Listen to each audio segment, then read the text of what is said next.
Intelligent.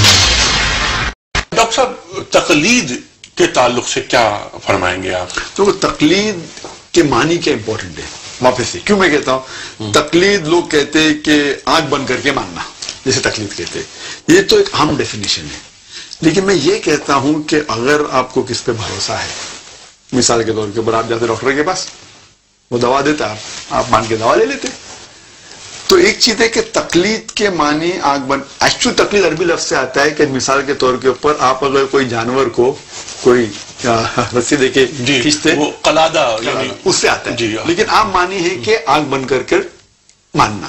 تو میں یہ کہتا ہوں کہ اگر کس کو آپ تحقیق کر کے بھروسہ کرتے ہیں اور اس کی بات مانتے تو کوئی اعتراض نہیں. لیکن اگر وہ انسان جس کی آپ بات مانتے اس کے خلاف اگر ثبوت پیش کرتے قرآن اور حدیث کی روشنی میں، پھر بھی آپ اس کی بات مانتے، اسے کہتے ہیں تقلید. صحیح طریقے سے مطلب ایک آدمی کو آپ جانتے ہیں اسکالر ہے، اس نے فتوا دیا، آپ نے اس کی بات مان لی، ٹھیک ہے، آپ عام آدمی ہیں تو آپ قرآن میں جو لکھ رہا ہے فصل والے ذکری ان کو تعلمون، اس سے پوچھے سے علم، آپ نے پوچھا، آپ نے بات مان لیا، اسے تقلید نہیں کہیں گے. لیکن دوسرا شخص آ کے کہتا ہے کہ جو عالم کے پاس آپ گئے اس کا فتوا قرآن و حدیث کے خلاف ہے، پھر بھی آپ بول نہیں وہ بڑا عالم ہے میں اس کی بات مانوں گا، حوالہ ملنے کے بعد، ثبوت ملنے کے بعد قرآن اور حدیث کی روشنی میں پھر بھی آپ اس عالم کی بات مانیں، اسے کہتے ہیں تقلید. ٹھیک ہے معنی میں ٹھیک ہے. یہ کرنا میرے حساب سے غلط ہے. اچھا اس وقت پورا عالم اسلام کی اکثریت وہ مقلدانہ ذہنیت کے ساتھ رواں دواں ہے.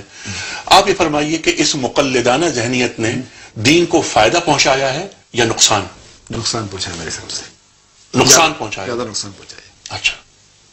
اور جتنے بھی آپ اگر تقلید جتنے بھی ائمہ ہیں، چاہے اب امام ابو حنیفہ، امام ملک، امام شافعی، امام مالک، احمد، چاروں ائمہ میں اللہ بھی پیس دم آل رحم اللہ، چاروں نے کہا کہ آپ کو کوئی بھی میرا فتویٰ ملتا ہے جو قرآن اور حدیث کے خلاف ہے، میرے فتوے کو چھوڑ دو.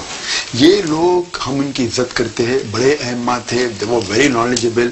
لیکن ہمیں جاننا چاہیے کہ جب وہ آئے اس ٹائم حدیث کلیکشن کا دور شروع ہوا تھا، تو جتنے بھی معلومات ان کے پاس تھی اس بیس پہ فتویٰ دیا. وہ جانتے تھے کہ ان کے پاس ساری معلومات نہیں تھی، جو بھی معلومات تھی اس بیس پہ فتویٰ دیا انہوں نے. اسی لیے انہوں نے کہا کہ آپ کو کوئی بھی میرا فتویٰ ملے جو قرآن و حدیث کے خلاف فتوے کو چھوڑ دو. تو انہوں نے ایسا کچھ، ان کا ارادہ نہیں تھا کہ ایک فرقہ بنانا یا ایک